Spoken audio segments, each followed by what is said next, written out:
Alright guys, today's video is basically how I read plants and determine if there are any issues here, and I try to fix them as fast as possible. Now, normally I recommend doing your soil amendments first once you figure out what's wrong with the ground, but in my case, because I like doing studies, I refrain from doing soil amendments until I see how the crop or the food plot is performing. That way, if I can find a way to save a little money and not necessarily use fertilizer, then that's the route I go. So again, you don't have to follow this method that I'm doing, but this is a great demonstration on different levels of soil health, and maybe, just maybe, what you could expect if you had poor soil, medium soil, and good soil. So up here is section 1, which section 1 is doing the worst out of the entire plot, which is expected, especially with my years of restoring. You know, section 3 is down here at the bottom. That's 7 years. Section 2 right here is 6 years now. This is entering year 4, and it's still much better than what it used to be. So I know the ground's getting better, but we still have a ways to go with this particular area of the food plot. And then of course you got section 4 down here, which is now in year 1. And then it has this odd, section 4 has a dog tail that runs across my experimental strip here. So that whole runway there is all classified as section 4, and I'm going to show you even that area is performing differently than what's over here. So initially, the goal for your food plot is you want the best germination, the best growth rates possible, the best nutrition possible for those of you that are more on the serious end of food plot performance. So a lot of things I look at here really help determine whether or not I'm in good shape, bad shape. This area of the ground up here is still showing that there are a few issues here. And now also this is battling rocks. So I'm fighting rocks, which can mimic nutrition deficiencies, it may not necessarily be true, because the rocks have pinched the roots off to where they just can't go anywhere to sustain the plants.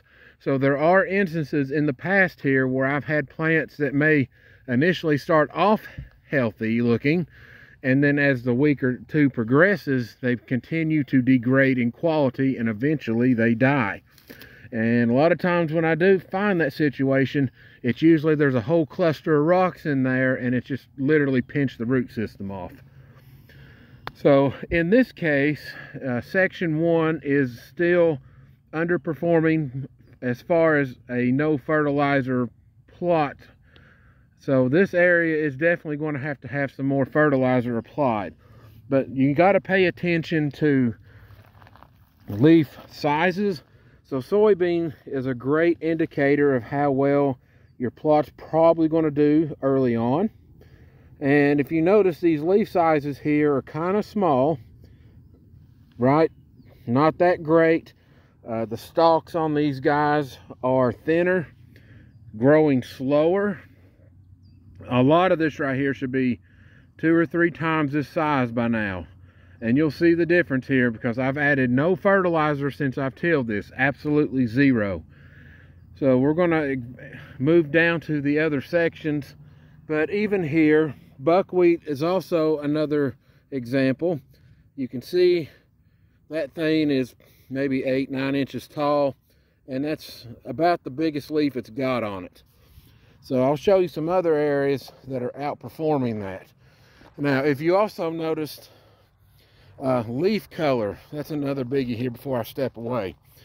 Leaf color in your plants is also a major indicator of what's wrong in your soil. So I had done a boron treatment up here before I tilled, which is why part of the big reason why the plot grew so thick.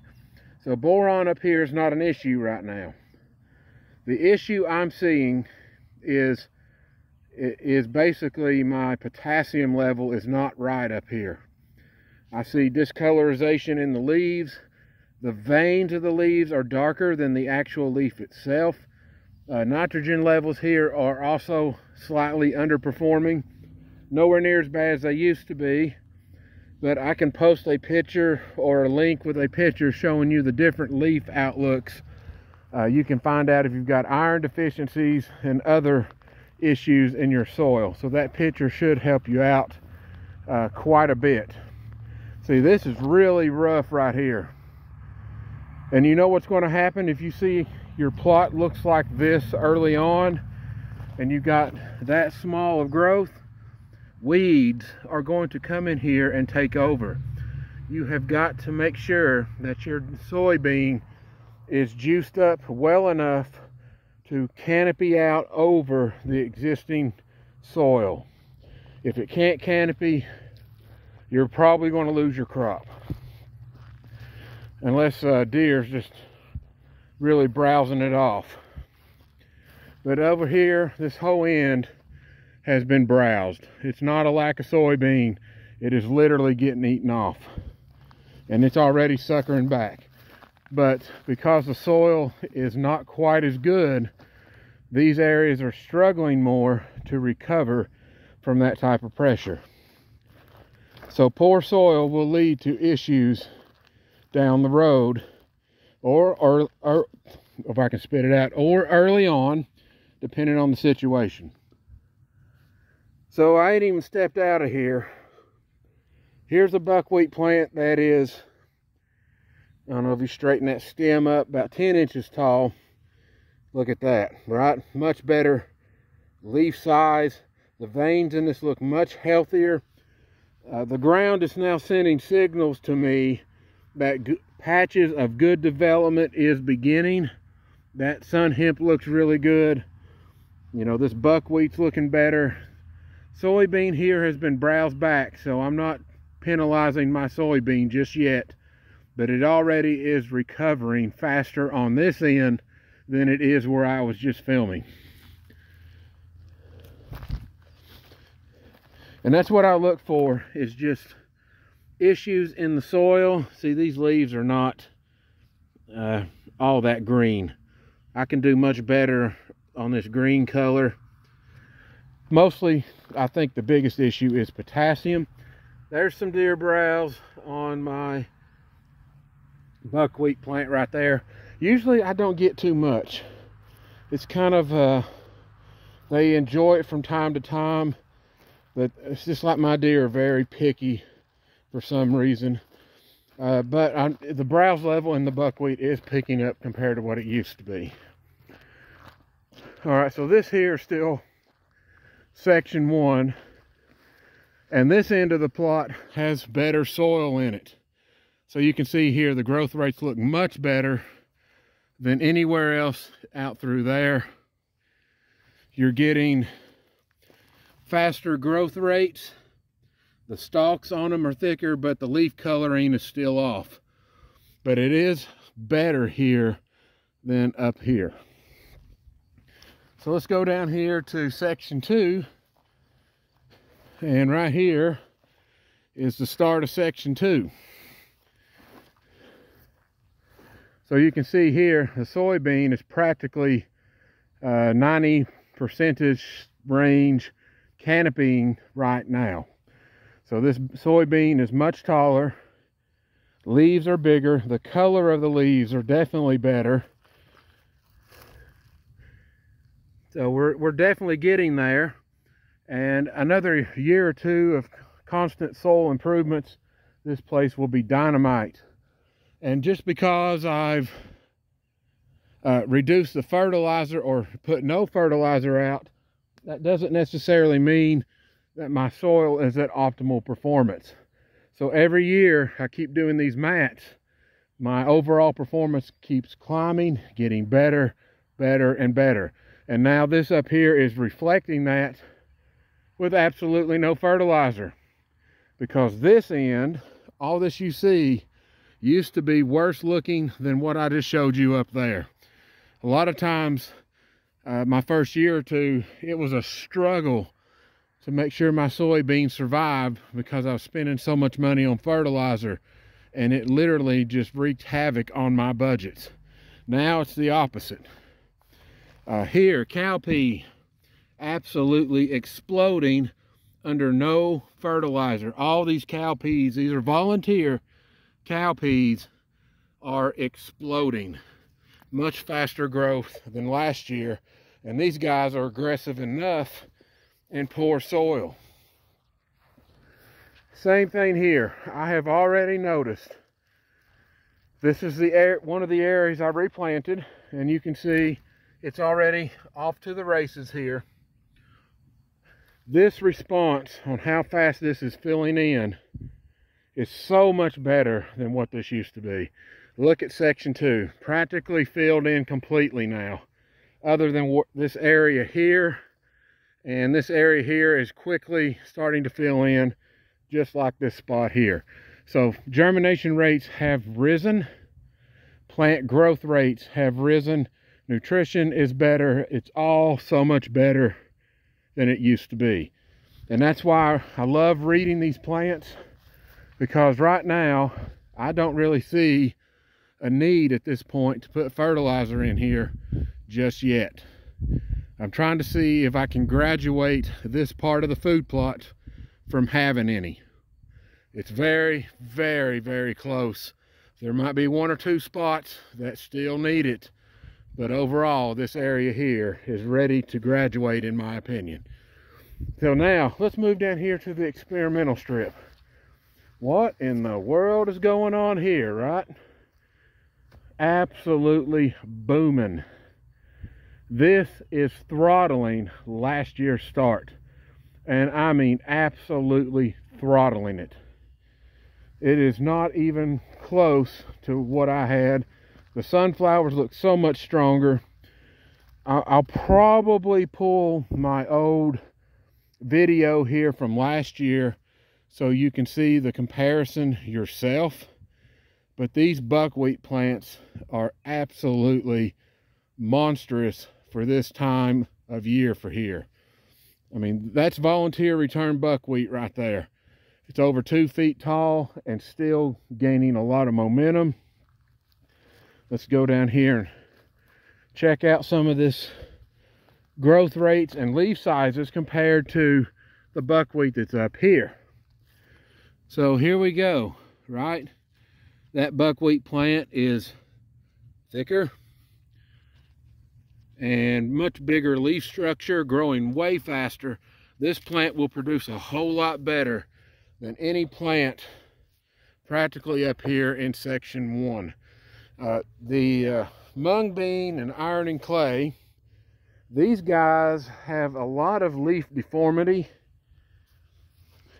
and this could lead to a number of things. It could be a genetic issue with the plant, a root problem, maybe a virus in the soil, or it could also be a nutrient deficiency that causes this, or even putting out too much fertilizer and making your ground too hot.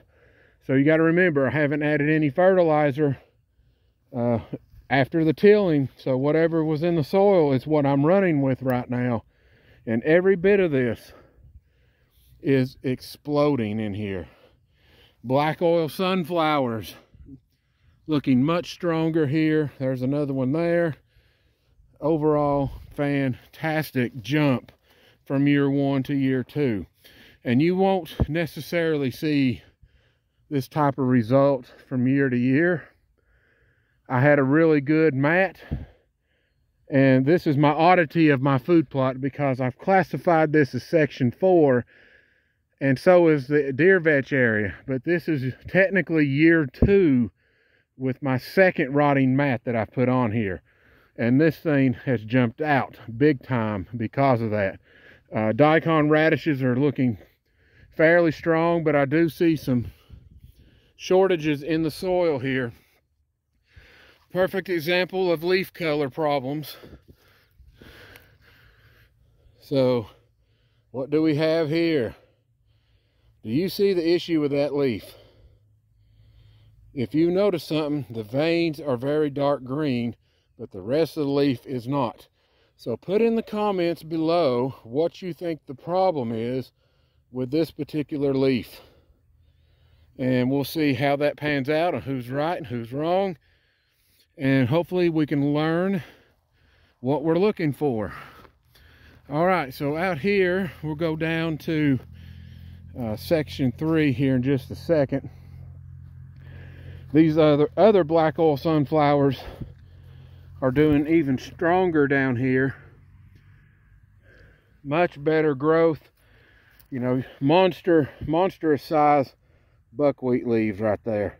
No fertilizer yet.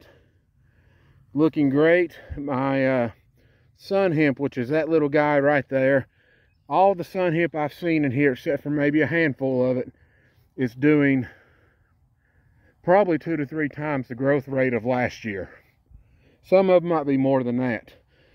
This is the dwarf sorghums that did so poorly last year to where I only had a few of them that actually headed out. And the ones that did head out, either 1 or 2 had really great seed heads, or most of them had really bad or porous seed heads. So this is going to be interesting. We're already smoking the growth rate of last year. So let's wait and see what happens here with this particular planting cycle, and see if this right here jumps out to a monstrous lead over last year. And a lot of these are doing so much better anyway. So I expect more seed heads, higher production, better yields. All that should be going up. You can see there's volunteer mung bean in here. Most of this is mung bean. Actually, I take it back. All that's mung bean. My iron and clays never actually seeded out. But this is nice, fantastic start. So let's go down here to section 3. Deer have been browsing this hard and heavy. You can kind of see the gaps that they've put in this now. But it is responding better than anywhere else in the plot. So that's good news to see, that those plants are definitely stronger. And the clock is ticking on him. He's going to be gone here for long. I've already killed 2. Now I just need to get him.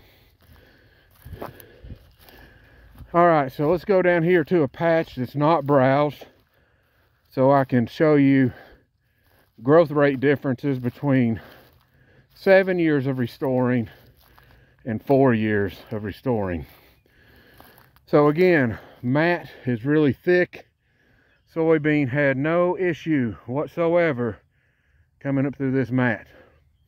The buckwheat is actually a little thinner down here than I anticipated, so I will be sprinkling just a little bit more down here, because the volunteer actually didn't volunteer as much as I thought it was going to.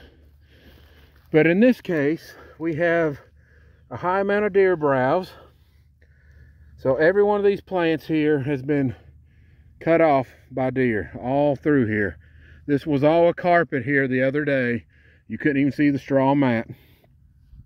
And they've already started responding with better regrowth. Some of these have now shot off new limbs.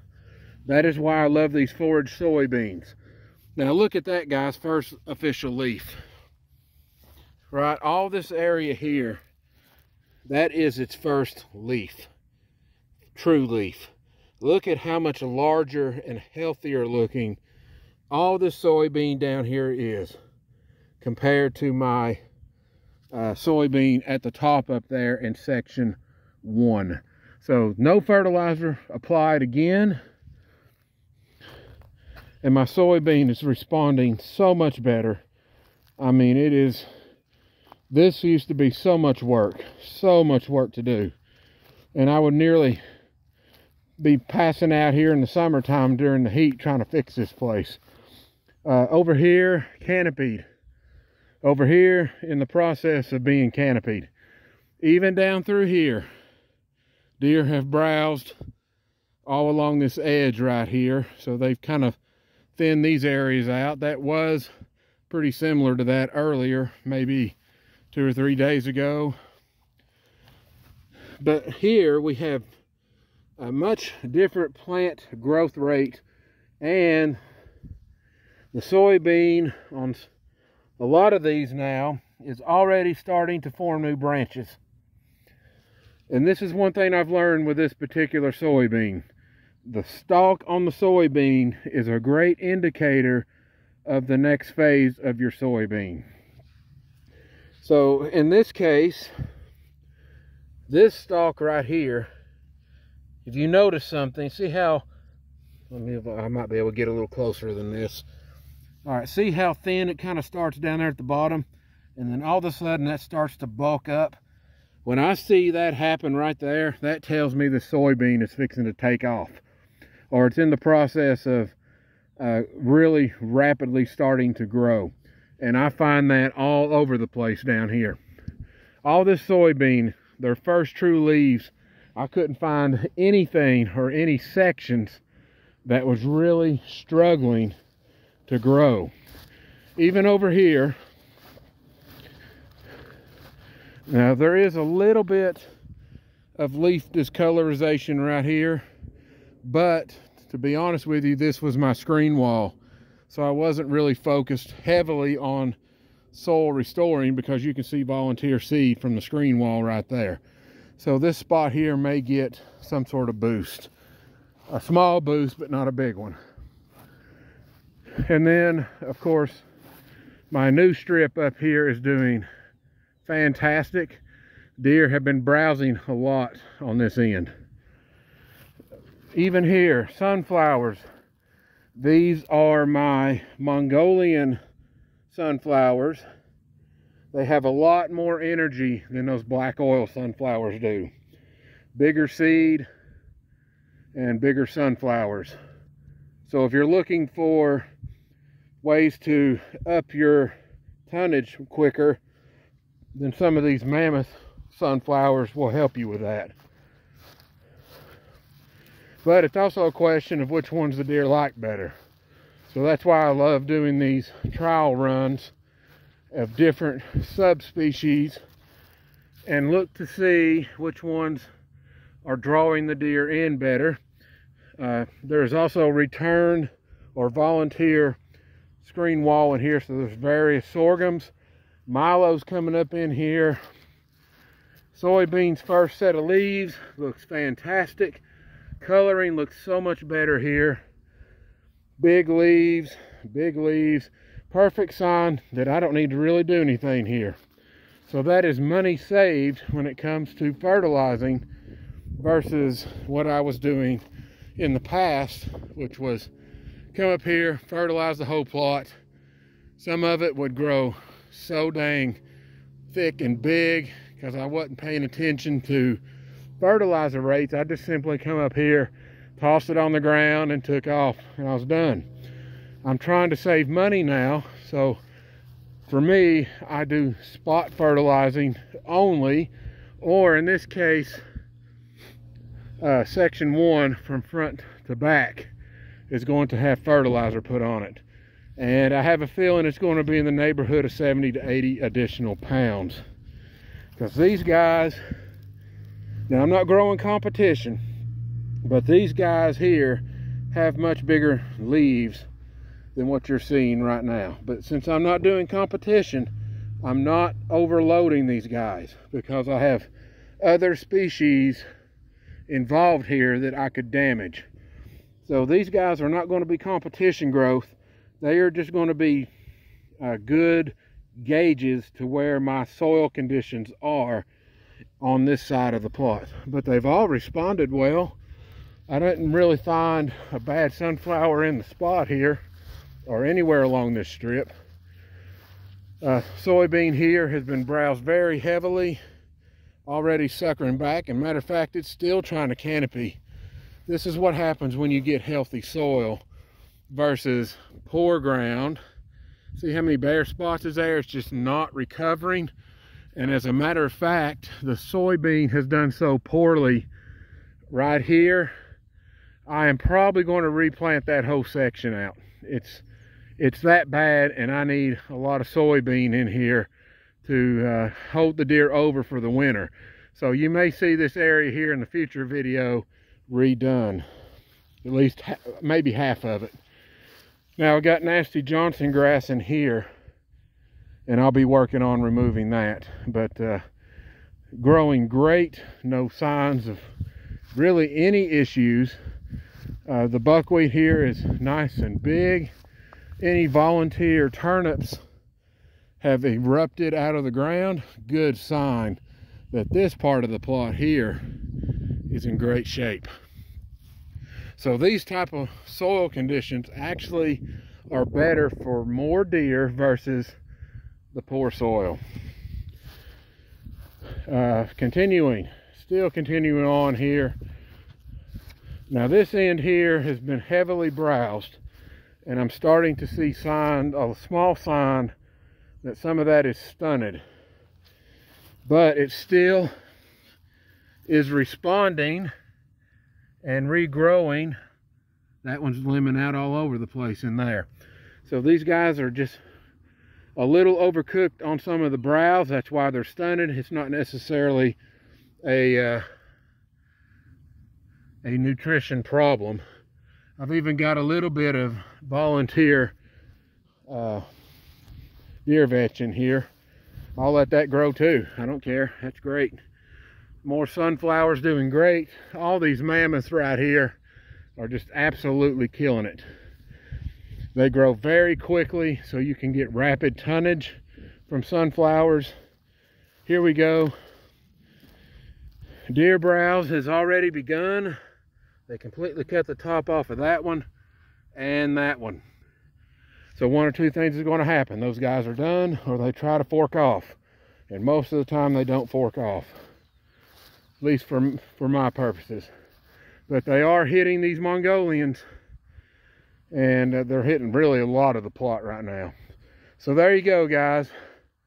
A small, not deep detailed dive on reading plants. But if you see a lot of small plants, it's just not growing quickly. It's either nutrition or the soil type they're in, which could be rocks or it could be sandy soil. So always make sure that you have good nutrition, and a lot of that will take care of itself. And before I end the video here, I do see a buckwheat plant up here that has a lot of promise. So now we're getting somewhere up here in section 1 now. Never had buckwheat leaves like that big here. So we're getting to some really good soil, but we're also still dealing with some poor soil. So I hope this helps you, and you all have a great day.